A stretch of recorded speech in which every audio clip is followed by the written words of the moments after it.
শ্রেণীর মানুষ, পেট এইরকম ফোলা, অট্টালিকার মতো পেট ফোলা, আর ভিতরে সাপ কিলবিল করছে, এবং এদেরকে রক্তের নদীতে ফেলে মাথাটা ফাটিয়ে দেওয়া হচ্ছে। নবী জিজ্ঞাসা করলেন সাল্লাল্লাহু আলাইহি ওয়াসাল্লাম, এরা কারা? মর্মান্তিক শাস্তি দেওয়া হচ্ছে, এরা কারা? এরকম শাস্তি দেয়া হচ্ছে, আপনি দেখলে আপনার কেমন লাগবে? নবীজিকে বলা হচ্ছে সাল্লাল্লাহু আলাইহি ওয়াসাল্লাম, এরা আপনার উম্মতের এই সব ব্যক্তি যারা ছিল সুদখোর, রিবাখোর। মানে এই উম্মতের অন্যতম বড় সমস্যা হবে রিবা, যেটা আমি বলেছি, প্রতিটা সেক্টরে রিবা। সবচেয়ে নিম্ন পাপ নিজের মায়ের সাথে জেনা করা, সবচেয়ে উচ্চ পাপ আল্লাহ এবং তার রাসূলের সাথে যুদ্ধ করা, এটা হলো সুদ। এবং এর বাস্তবতা হচ্ছে এই, ধনী দিন দিন ধনী হবে, গরিব দিন দিন গরিব হবে, এটা বাস্তবতা। রক্ত চুষে খাওয়া হয়, এই কারণে রক্তের নদীতে ফেলা হয়েছে। এবং সাপ খেয়েছে তারা, সাপ খেয়ে পেট ফুলিয়ে ফেলেছে। আমার মনে হয় না ব্যাখ্যা করার প্রয়োজন আছে।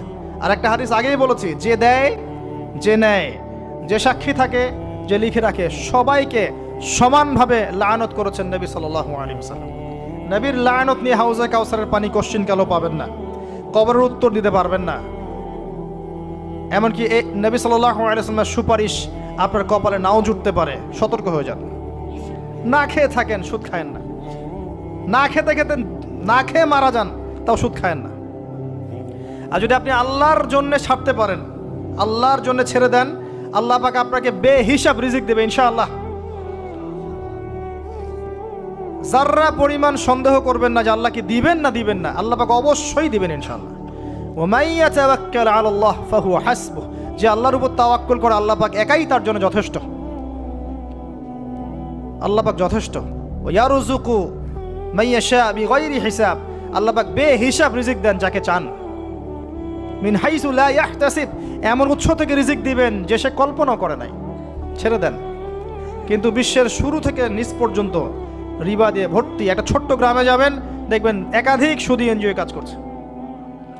এখন মা বোনরাও খুব বেশি সুদ খায়, ব্যাংকের মধ্য দিয়ে, সমিতির মধ্য দিয়ে, এইটা ওইটা ছল চাতুরি ঘুরিয়ে ফিরে কতভাবে যে খাওয়া হয় আল্লাহ ভালো জানেন। আল্লাহ পাক আমাদেরকে এই মহামারী থেকে হেফাজত করুন। সবচেয়ে বড় মহামারী চলছে বিশ্বে, এই ইকোনমিক মহামারী, রিবা কেন্দ্রিক মহামারী, যেটা মুসলিমদের ইমান আমল সব ধ্বংস করে দিয়েছে।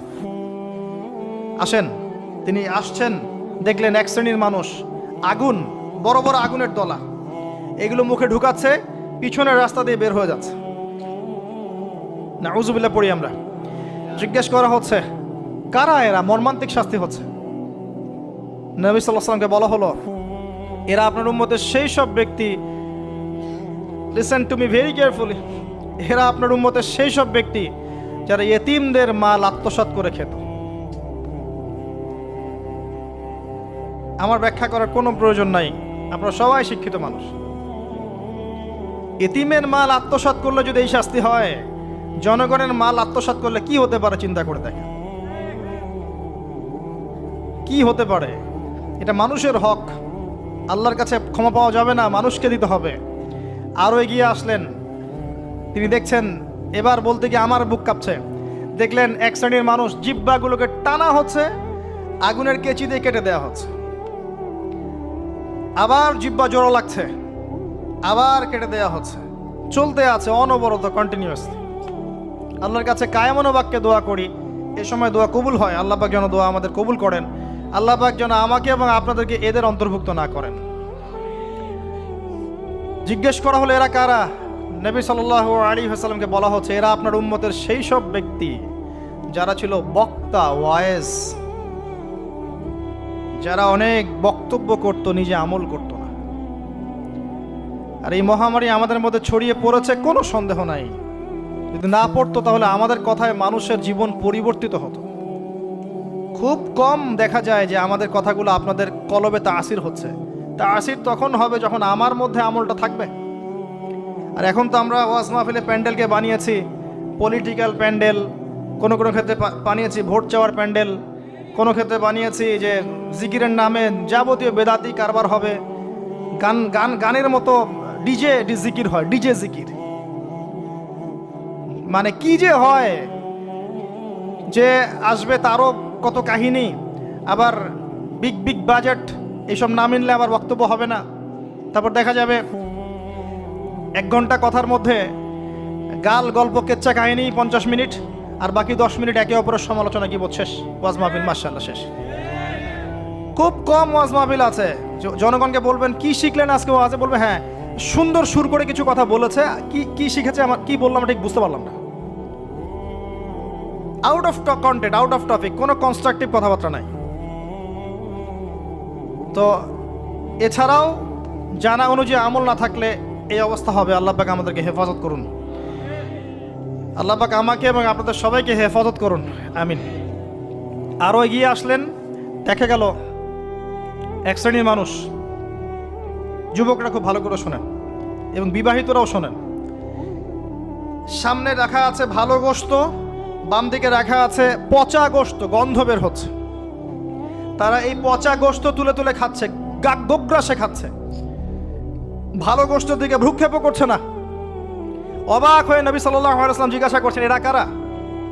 তাকে বলা হচ্ছে, এরা আপনার উম্মতের সেই সব ব্যক্তি যাদের ঘরে পবিত্র স্বামী ছিল, বাইরে অন্য পরপুরুষের সাথে প্রেম করেছে, যাদের ঘরে পবিত্র স্ত্রী ছিল, বাইরে পরকিয়া করেছে।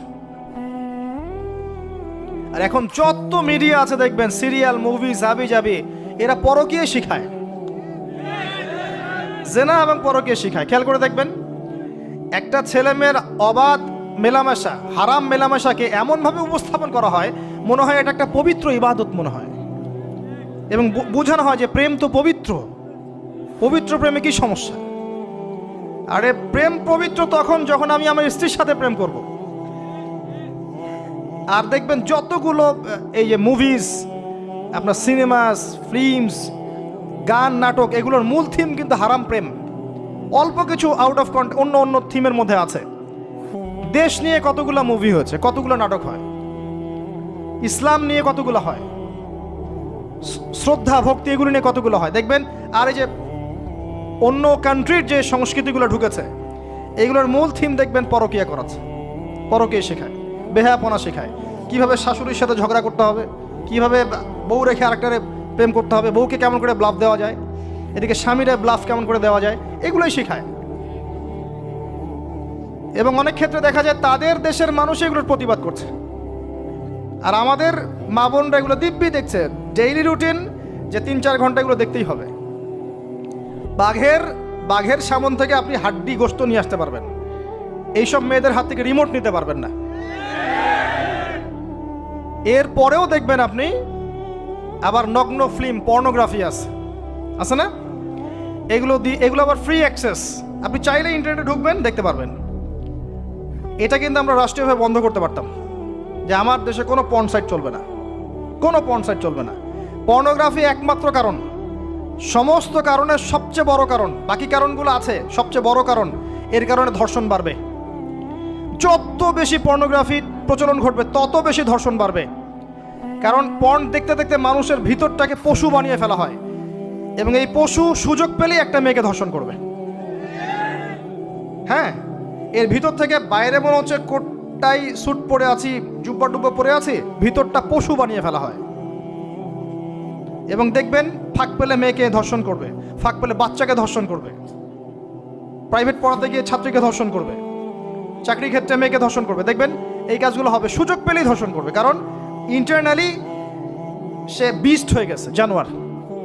কিভাবে হয়েছে? ওই পর্ন দেখতে দেখতে। যারা এটাতে এডিক্টেড, তখন মনে হয় যে জগৎটা মনে হয় এমনই, একটা মেয়ের দিকে সে আর শ্রদ্ধা, সম্মান, ভালোবাসার দৃষ্টিতে দেখতে পারবে না। মেয়ের দিকে তাকালেই মনে হবে গোশতের টুকরা, খালি ভক্ষণ করতে হবে। হ্যাঁ, মাইন্ডসেটটা চেঞ্জ করে দিবে আপনার। মানে আমি আপনাকে বলি, পবিত্র ভালোবাসাটাকে যৌনতা দিয়ে ট্রান্সফার করা হয়েছে এই বিশ্বে। ভালোবাসা একটা ডিভাইন জিনিস, আল্লাহর পক্ষ থেকে আসে, ডিভাইন একটা জিনিস, অলৌকিক। মানে যখনই আপনি দেখবেন কাবিন হবে এবং আপনি কালিমা পড়ানো হচ্ছে, আপনি বলছেন কবুল, ইমিডিয়েটলি আপনি ফিল করবেন অপরিচিত একটা মেয়ে, আপনি যাকে দেখেন নাই, বাবা মা বিয়ে ঠিক করেছে, আল্লাহর পক্ষ থেকে ডিভাইন একটা ভালোবাসা চলে আসবে, মায়া, একটা মহব্বত, রহমত। এটা তারা ফিল করতে পারবে যারা পর্ন অ্যাডিক্টেড নয়। যারা পর্ন অ্যাডিক্টেড দেখবেন ওই স্ত্রীকে তার ভালো লাগবে না, তার মনে হবে এর চেয়ে ওই মেয়েটা সুন্দর, তার চেয়ে ওই মেয়েটা সুন্দর, তার চেয়ে ওই মেয়েটা সুন্দর, কারণ তার মাথাটা এরকম বিক্ষিপ্ত, পাশবিক। এবং ম্যারিড লাইফেও সে দেখবেন স্ত্রীকে স্যাটিসফাই করতে পারবে না, নিজের উপর জুলুম করতে করতে নিজের সব যৌন ক্ষমতাও নষ্ট করে ফেলবে। আর একাধিক বিয়ে তো অনেক দূরের কথা, একটাই তার কাছে অনেক ভারী মনে হবে। পরে এসব ট্রিটমেন্ট করে কোনো লাভ হবে না। আল্লাহর দেওয়া সম্পদ নষ্ট করলে ট্রিটমেন্ট দিয়ে আসলে কোনো কাজ হয় না। তো আমি যেটা বলতে চাচ্ছিলাম, এই পর্নোগ্রাফি দিয়েই ধর্ষণ বাড়ছে। এটাকে বন্ধ না করতে পারলে আপনি পারবেন না। এর উপরেও আছে আবার ফাঁকফোকর, আইনের ফাঁকফোকর। ধর্ষক সবার বিচার হবে, এটা মেনে নেওয়া দুষ্কর। এখন অনেকেই বেরিয়ে যায়, অনেকেই ফাঁকফোকর পেয়ে যায়। তো সব মিলিয়ে এতে করে সামাজিক কাঠামো নষ্ট হচ্ছে। এর উপর ফ্রি মিক্সিং আছে, অবাধ মেলামেশা আছে, আমরা উস্কাচ্ছি এগুলোকে, কাছে আসার গল্প। আস্তে আস্তে দেখবেন কাঠামোটা আরও কলাপস করে যাবে দিন দিন। এর ফলে কি হবে আমি বলে দিই, শোনেন, আমার উপর রাগ করে না। দিন দিন কি হবে আমি এটাও বলে দিচ্ছি। যত ডে যাবে দেখবেন এর চেয়ে বেশি সমকামিতা বাড়বে। এগুলোর ফলাফল, এর খিজির আলাইহিস সালামের মতো চোখ দিয়ে দেখেন, এরগুলোর ফলাফল পরে আসবে এমন একটা সময় যে মেয়েদেরকে ধর্ষণ, এর সাথে সমকামিতা। কারণ মানুষ মেয়েদের উপর থেকে দেখবেন আগ্রহ কমে যাবে, এবং সমকামিতা যে বাড়বে, হাদিসে এসেছে যে এই উম্মতের উপর আমি ভয় করি এই উম্মতের মধ্যে সমকামিতা ছড়িয়ে পড়বে। আল্লাহর রাসূল বলেছেন আরও বাড়বে চাইল্ড অ্যাবিউজিং, বাচ্চাদেরকে রেপ করা হবে বেশি বেশি বিকজ অফ এই পর্নোগ্রাফি। যতদিন যাবে দেখবেন যারা মেয়ে সন্তানের বাবা খুবই সতর্ক, সাবধান।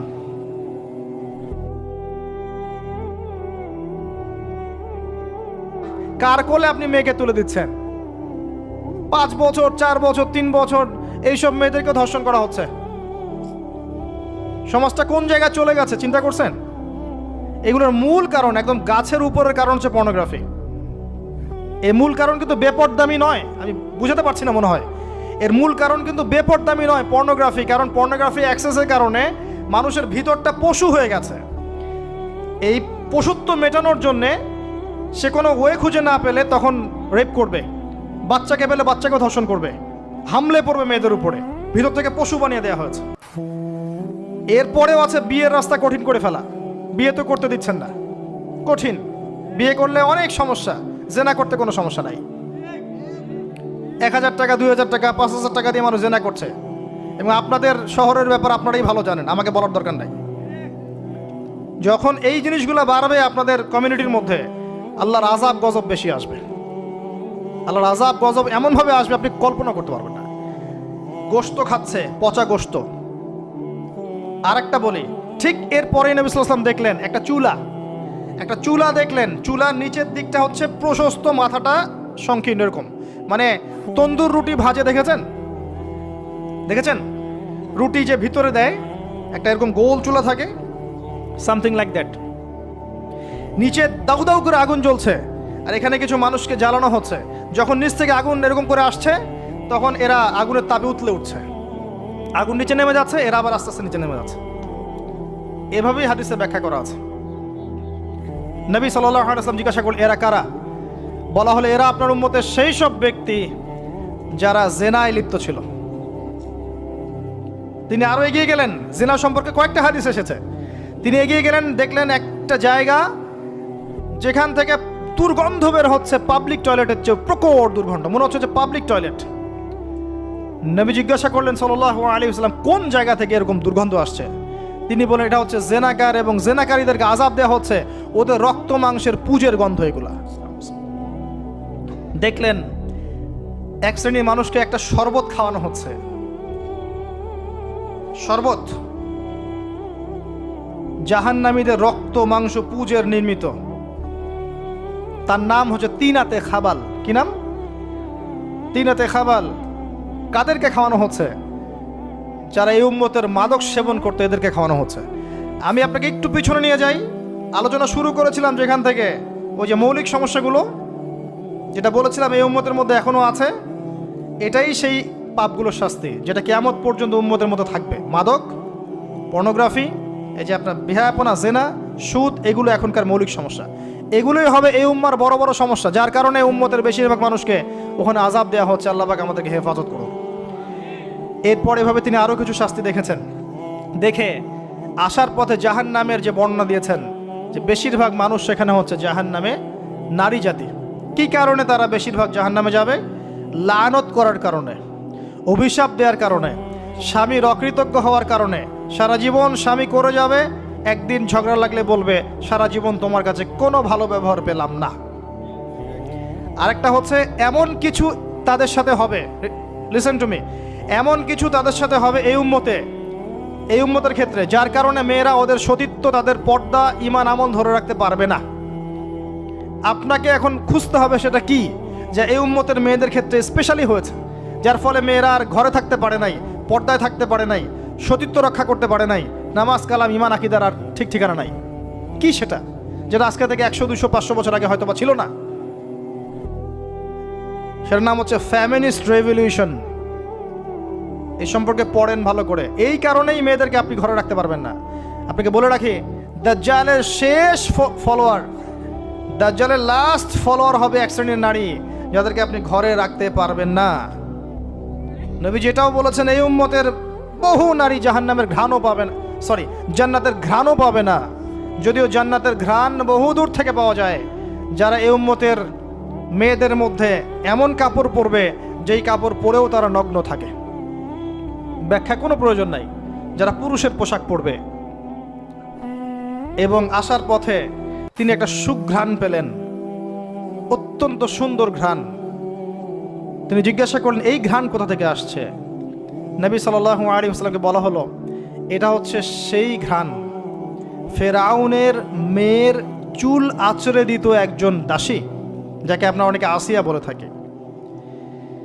সেই দাসীর হাত থেকে একদিন চিরুনিটা পড়ে যায়, সে চিরুনিটা বিসমিল্লাহ বলে ওঠায়। ফেরাউনের মেয়ে শুনে ফেলে, বিসমিল্লাহ আবার কি? আমার বাবা ছাড়াও তোমার কোন ইলাহ আছে? সে বলে, হ্যাঁ, আমার আল্লাহ একজন ইলাহ আছে, সে আমার ইলাহ, তোমার বাবারও ইলাহ। ফেরাউন এটা শুনে ফেলে। কড়াই গরম করে তেল সেখানে ফুটানো হয়, এখানে তাকে নিক্ষেপ করে হত্যা করা হয়। আসিয়া মৃত্যুর আগে সে আল্লাহর কাছে দোয়া করেছিল, আল্লাহ আমার জন্যে তোমার জান্নাত, তোমার পাশে একটা জান্নাত, একটা ঘর নির্মাণ করো, আর ফেরাউনের এই আযাব থেকে আমাকে হেফাজত করো, বাঁচাও। আল্লাহ পাক ফেরাউনের দাসী আসিয়ার জন্য জান্নাতে ঘর নির্মাণ করেছেন। সেই ঘর থেকে ঘ্রাণ আসছে। নবী সাল্লাল্লাহু আলাইহি ওয়াসাল্লাম ফিরে আসলেন, এসে এই পুরো ঘটনা ব্যাখ্যা করলেন। কাফেরা কথা বিশ্বাস করলো না। এমনকি অনেকে তখন যারা বিশ্বাস করেছিল তারাও বলতে লাগলো যেটা আবার কি ধরনের কথা, এক রাতের মধ্যে এগুলো হতে পারে? অনেকে ঈমান হারাও হয়ে গেল। আবু বকর সিদ্দিক রাদিয়াল্লাহু আনহু এই সময় সিদ্দিক উপাধি পেয়েছেন। এছাড়া মেরাজের রাতে আরও অনেক ঘটনা ঘটেছে, যেগুলো টাইম টু টাইম নবী সাল্লাল্লাহু আলাইহি ওয়াসাল্লাম বর্ণনা করেছেন, ব্যাখ্যা করেছেন পরবর্তীতে গিয়ে। এখানে আমাদের কিছু শিক্ষা আছে। আমরা শেষ করার আগে শিক্ষাগুলো নিয়ে কথা বলছি। 1 নাম্বার, আল্লাহ পাক 3টা হাদিয়া দিয়েছেন। প্রথম হাদিয়া সালাত সংক্রান্ত। আমরা আজকে এই মেরাজুন নবীর আলোচনায় সবাই পাক্কা নিয়াত করি 5 ওয়াক্ত নামাজ জীবনে বাদ দিব না ইনশাআল্লাহ। মেরাজুন নবীর আলোচনা সার্থক হবে যদি আমরা এর শিক্ষাগুলোকে বাস্তবায়ন করতে পারি। 1 নম্বরে সালাত। নবী সাল্লাল্লাহু আলাইহি ওয়াসাল্লাম ইন্তেকাল করার আগেই বলেছেন, আসসালাত আসসালাত ওয়া মা মালাকাত আইমানুকুম। 2 নম্বর সূরা বাকারার শেষের আয়াত, রাতের বেলা যে ব্যক্তি পড়ে ঘুমাবে, লিল্লাহি মা ফিস সামাওয়াতি ওয়া মা ফিল আরদ, এখান থেকে ফানসুরনা আলাল কওমিল কাফিরিন পর্যন্ত সারা রাত ইবাদতের নেকি পাবে ইনশাআল্লাহ। এর মধ্য দিয়ে একটা বিষয় বোঝানো হয়েছে, সেটা হলো এই 3 আয়াত পড়তে গেলে তো আপনাকে কোরআন পড়া জানতে হবে নাকি? অতএব কোরআন পড়া শেখেন, নিয়মিত কোরআন তেলাওয়াত করেন, আল্লাহ পাক তৌফিক দান করুন। সালাত এবং কোরআন। 3 নাম্বার, শিরক মুক্ত আমল, শিরক মুক্ত তাওহীদ। এই উম্মতের যে ব্যক্তি শিরকে লিপ্ত হবে না, ইনশাআল্লাহ জান্নাতে যাবে। আপনি কিতাবুত তাওহীদ বইটা কিনেন, এখানে সমস্ত শিরকের লিস্ট দেয়া আছে, কোন কোন কাজ শিরক। আমরা মুসলিমরা আল্লাহ ছাড়া অন্যকে সেজদা করি। এখন আমরা মুসলিমরা আল্লাহ ছাড়া অন্য কারো নামে নজর করি, অন্য কারো নামে মানত করি, অন্য কারো জন্য কুরবানি করছি। আমরা বিশ্বাস করি যে কবরে গেলে সন্তান পাওয়া যাবে। আমরা এখন অনেকে বিশ্বাস করি হাতের বালা আংটি আমার রোগ ভালো করবে, আমরা বিশ্বাস করি। আমরা অনেকেই আল্লাহর হালালকে হারাম করেছি, হারামকে হালাল করেছি। অনেকেই বলছে আল্লাহ বলতে কিছু নাই, সব বিগ ব্যাং থেকে সৃষ্টি হয়েছে। অনেকেই বলছে যে তাকদির বলতে কিছু নাই, মানুষ যা করবে তাই। প্রচুর শিরকে আমরা লিপ্ত আছি। জীবন